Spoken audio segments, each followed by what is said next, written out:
what the Ohio River has done for me, it's taught me, number one, to always stay focused on what I'm doing.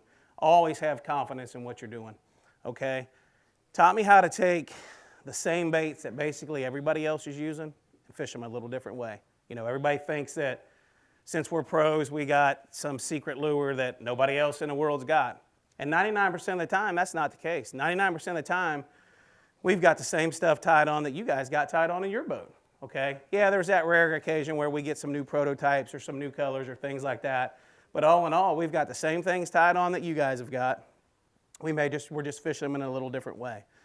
Okay, and like I said, growing up on the Ohio River, what that has done for me is just give me the confidence to use the same baits, fish them a little different way, fish behind guys, and not ever worry about fishing behind anybody. You know, I don't want to stand up here and sound like I'm bragging or whatever, but I have zero problems pulling in behind anybody on tour, okay? Just because I have the confidence from growing up on that river that I approach things different. I look at things different. I look for high percentage areas, and we're going to talk about all this, of the way that I approach things and the baits that I use. And that's why I don't have a problem with coming in and fishing behind people. It's from growing up on that mud puddle right there, okay? I'm accustomed to getting 5 or 6 bites a day, okay? And they may be 5 fish that weigh 6 pounds, you know what I mean? But sometimes on the Ohio River, that's huge, okay? A lot of the guys on tour are not accustomed to that. A lot of the guys on tour grew up in Alabama, Texas, places where they got fish, places where they're going to go out and they're going to get 30, 40, 50, maybe even 100 bites a day. So when they're not getting them bites, they're kind of already spun out. To me, it's just another day.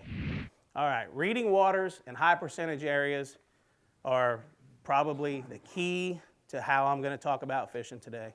Okay, when we talk about reading water and high percentage areas, I don't ever want to be fishing in an area or fishing in a place where I don't feel like I'm going to catch a fish.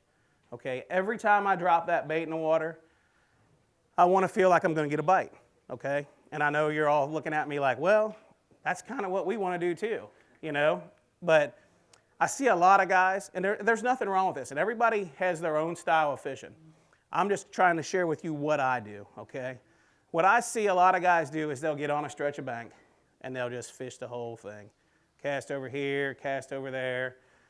The next thing you know, you've burned up an hour and a half or 2 hours of your fishing day.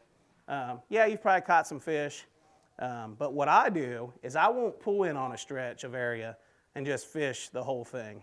I want to fish the high percentage areas, okay? So when we talk about reading water and high percentage areas, I'm always going to look for places that I feel like there's going to be a fish setting, okay? Yeah, time of year comes into play on that, depending on where you're going to be fishing and what type of areas you're going to be fishing, whether it be spring, winter, summer, fall, whatever it may be, but you're still going to be looking for that high percentage area, okay? 1/4 ounce spinnerbait. I grew up fishing a Timmy Post spinnerbait. Those of you that watch the, Chesapeake Bay, right? Okay. Chesapeake Bay, I don't want to say we debuted this spinnerbait, but we basically put it on the map, okay? Small 1/4 ounce spinnerbait. This spinnerbait was built at the Ohio River. I mean, this spinnerbait started out being built in a garage.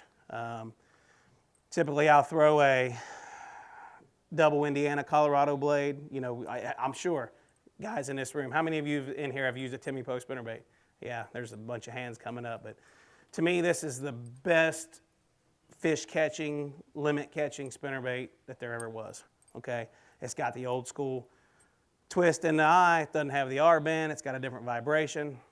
I use this spinnerbait because a lot of guys don't use this spinnerbait. Most spinnerbaits that guys use anymore have a R bend in it, okay? I'm the guy that wants to use the same baits that everybody else is using, but fish them a little different way.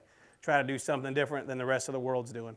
And simply by still using that twist tie versus the R bend, I feel in my heart, I don't know if it's true or not, but I feel in my heart that this spinnerbait has a different vibration than what everybody else is using, okay? Simply because of that twist tie, okay? It's going to give it a different vibration.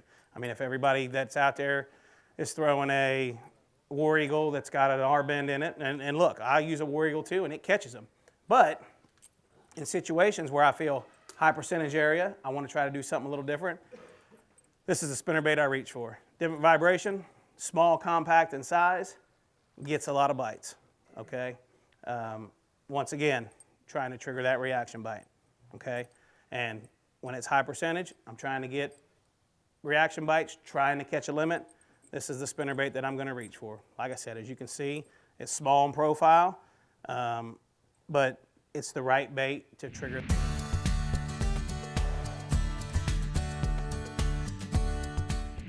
Welcome to Bass University TV, an online video training course where you'll learn champion bass fishing techniques from pro anglers Pete Glusek, Mike Iaconelli, and their talented special guests. From on the water to in the classroom, you'll learn sound techniques and strong fundamental bass fishing skills. Watch hours of video content on multiple topics at your own pace for a low monthly fee. Cancel at any time. Information is power in the sport of fishing, so learn from the very best. Subscribe to Bass University TV today.